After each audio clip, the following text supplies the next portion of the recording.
Students, हम आज लोग डिस्कस करने जा रहे हैं डिजिटल सर्किट्स कि कैसे हम डिजिटल सर्किट्स को सॉल्व कर सकते हैं। जैसे कि क्वेश्चन है, इसमें ये डिफरेंट लॉजिक गेट्स एक स्पेशल फैशन में कनेक्ट किए गए हैं और आपसे पूछा गया है कि इसका आउटपुट क्या होने वाला है। अगर आप यहाँ पे देखें गौर से तो यहाँ पे बेसिकली दो टाइप के गेट हैं, एक एंड गेट है और एक और गेट है, जिनको इस तरीके से कनेक्ट किया गया है। तो हम पहले इस क्वेश्चन को सॉल्व करने से पहले समझते हैं कि ये एंड और गेट को अगर हम इंडिविजुअली चेक करें तो ये किस तरीके से फंक्शन करते हैं। अगर हम एक एंड गेट की बात करते हैं तो इस तरीके से इसका सिंबल होता है। सपोज इसके दो इनपुट्स हैं, इनपुट ए और इनपुट बी। तो जब ये एंड गेट से इनपुट्स को पास करेंगे तो ये इन इनपुट्स का मल्टीप्लाई कर देता है ए इंटू बी। तो आपको जो आउटपुट मिलने वाला है वो ए डॉट बी होता है। इसको ए डॉट बी से भी रिप्रेजेंट कर सकते हैं। सिमिलरली अगर हम एक और गेट में दो इनपुट्स अप्लाई करें, सपोज ये हमारा एक और गेट है जिसमें हमने दो इनपुट ए और बी लगा रखे हैं और इसका आउटपुट वाई हम चेक करना चाहते हैं, तो और गेट की क्वालिफिकेशन होती है कि ये इन इनपुट्स को सम कर देता है। तो जो आउटपुट वाई मिलने वाला है वो हमारा ए प्लस बी होगा। तो ये हमारा बेसिक सिस्टम है जिसमें और गेट मतलब जो ऐड करेगा, एंड गेट मतलब जो मल्टीप्लाई करेगा। एक बुलियन अलजेब्रा का भी छोटा सा कंसेप्ट हम समझ लेते हैं। अगर हम किसी भी वेरिएबल को 1 के साथ ऐड करेंगे, जैसे मैंने 1 को ए के साथ ऐड किया तो ये आपको 1 देता है। 0 को अगर आपने ए के साथ ऐड किया तो ये फिर सेम ए ही दे देगा। तो ये तो है सम के लिए कि अगर हम 0 और 1 को ऐड करें तो क्या आता है आउटपुट। अगर हम प्रोडक्ट की बात करें तो देखिए जैसे हम 1 के साथ ए का प्रोडक्ट करते हैं तो ये फिर ए ही आ जाएगा, और जब 0 के साथ ए का प्रोडक्ट करते हैं तो ये 0 आता है। तो ये बेसिक बुलियन अलजेब्रा है जो हम यहाँ पर इस्तेमाल कर सकते हैं। तो देखिए सबसे पहला जो गेट है, क्योंकि एक एंड गेट है, इसका आउटपुट u है। तो अगर हम u कैलकुलेट करना चाहें तो u को हम लिख सकते हैं a डॉट b, क्योंकि a और b हैं जो एंड गेट से पास होके u आउटपुट आपको दे रहे हैं। उसी तरीके से अगर आप b कैलकुलेट करना चाहते हैं तो v क्या है, b और c इनपुट जाके एक एंड गेट से पास करते हैं, तो v को हम लिख सकते हैं b डॉट c। उसी तरीके से w को हम लिख सकते हैं a डॉट b। तो ये तो था फर्स्ट लेवल ऑफ गेट्स जिसमें तीनों गेट्स हमारे एंड गेट्स थे, तो जिनको हमने मल्टीप्लाई करके सिंपल u, v और w को कैलकुलेट कर लिया। अगर हम नेक्स्ट लेवल पे पहुंचे तो नेक्स्ट लेवल पे हमारे पास फिर से 4, 5 और 6 तीन गेट्स लगे हुए हैं, और तीनों की तीनों गेट्स और गेट हैं। और और गेट की क्वालिफिकेशन हमने अभी पढ़ी कि और गेट एक समेशन की तरह काम करता है, दो इनपुट्स को ऐड करता है।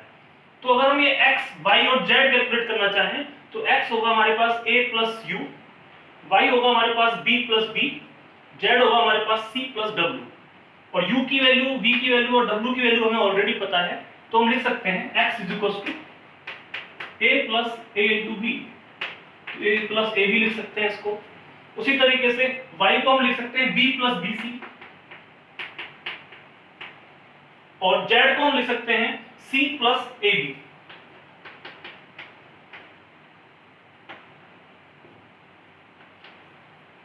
अब अगर हम देखें तो x में a को आप कॉमन ले सकते हो, तो इसमें से अगर मैं a कॉमन ले लेता हूं तो मैं इसको लिख सकता हूं 1 प्लस b।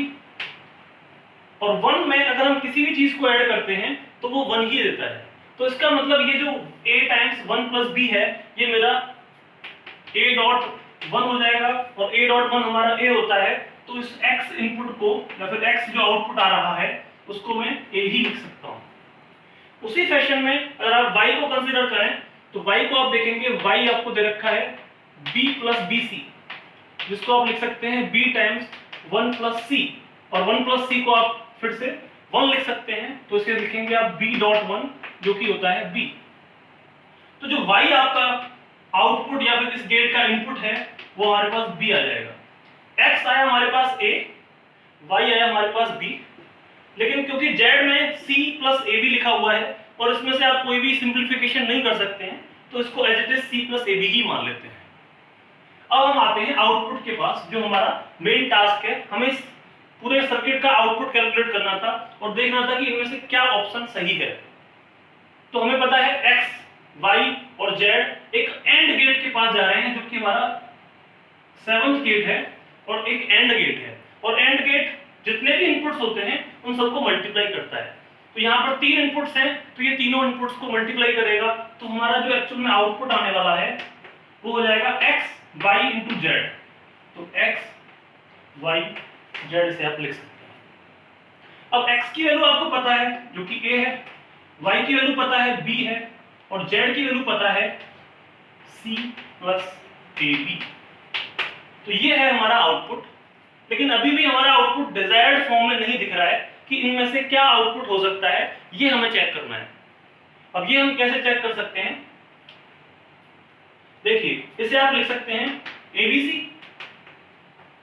प्लस इसे आप लिख सकते हैं AB इंटू AB, और जब भी हम दो सेम वेरिएबल्स को मल्टीप्लाई करते हैं तो वो सेम वेरिएबल A ही आ जाता है। तो इसे हम लिख सकते हैं AB इंटू AB, तो इसे आप AB ही लिख सकते हो। अब ये आया हमारे पास ABC प्लस AB, फिर से आप AB कॉमन ले सकते हो, तो आप इसे लिखेंगे AB कॉमन C प्लस 1, और C प्लस 1 हमारा क्या होता है, 1 होता है, तो इसे आप लिखेंगे AB डॉट 1, और AB डॉट 1 हमारा AB हो जाएगा। तो एक्चुअल में जो हमारा आउटपुट आने वाला है वो केवल AB होगा, तो हमारा ऑप्शन B मैच कर जाएगा। तो ये पूरा सर्किट हमने सॉल्व किया, जिसमें हमने देखा कि अगर एंड गेट होता है तो हम दो इनपुट्स को मल्टीप्लाई करते हैं, और गेट होता है तो उन दो इनपुट्स को सम कर देते हैं, और उसके बाद हमने क्या कर रहे थे, कुछ प्रॉपर्टीज यूज कर रहे थे कि अगर किसी नंबर को हम 1 के साथ ऐड कर रहे हैं तो 1 आएगा, 0 के साथ ऐड कर रहे हैं तो वो नंबर ही आ जाएगा या फिर वेरिएबल ही आ जाएगा, किसी वेरिएबल को 1 के साथ मल्टीप्लाई करेंगे तो वो वेरिएबल आएगा, 0 के साथ मल्टीप्लाई करेंगे तो 0 आएगा।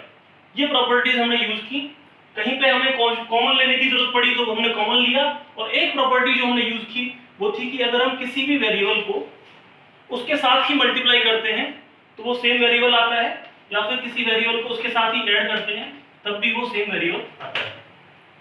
तो ये हमारा डिजिटल सर्किट का पहला क्वेश्चन था जो हमने डिस्कस किया। आगे हम और इसी तरीके से डिस्कस करेंगे। Thank you.